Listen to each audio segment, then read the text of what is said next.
Dalam Ayub pasal 12 ayat 4 dan 6 dikatakan, "Aku menjadi tertawaan sesamaku, aku yang mendapat jawaban dari Allah, bila aku berseru kepadanya. Orang yang benar dan saleh menjadi tertawaan. Tetapi amanlah kemah para perusak, dan tenteramlah mereka yang membangkitkan murka Allah, mereka yang hendak membawa Allah dalam tangannya." Teman-teman, ketika kita menderita, salah satu godaan terbesar pada saat itu ialah membandingkan penderitaan yang kita alami dengan kebahagiaan orang lain. Ini adalah respons manusiawi. Kita cenderung mengukur keadilan dengan pemikiran kita. Apakah orang lain menerima yang sama seperti yang kita terima atau tidak?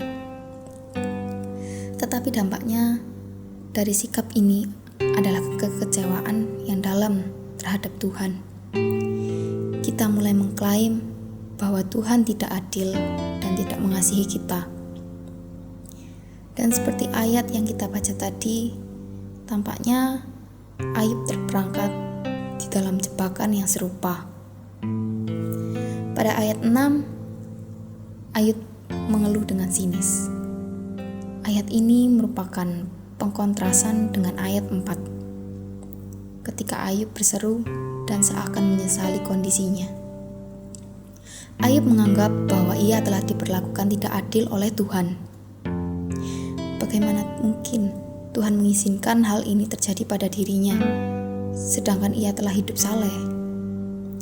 Tuhan tidak adil karena telah menghadiahinya penderitaan.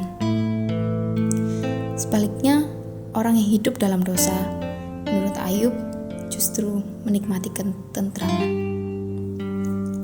Dalam penderitaan, Ayub membandingkan diri dengan orang lain. Ini sangat berbahaya karena ia menuntut keadilan Tuhan.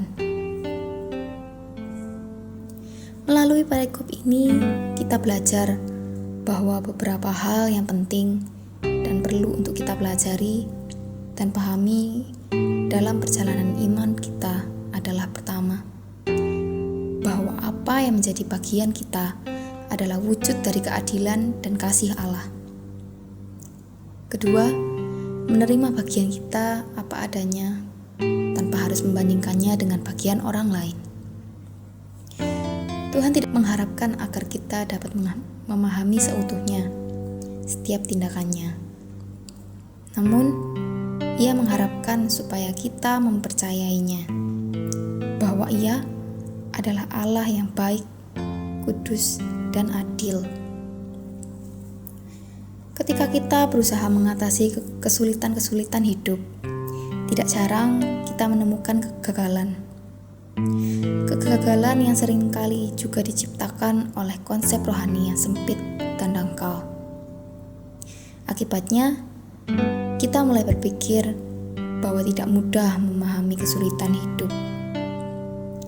Hal ini memberikan pelajaran kepada kita bahwa hanya dalam Kristus sajalah kebenaran itu mewujud.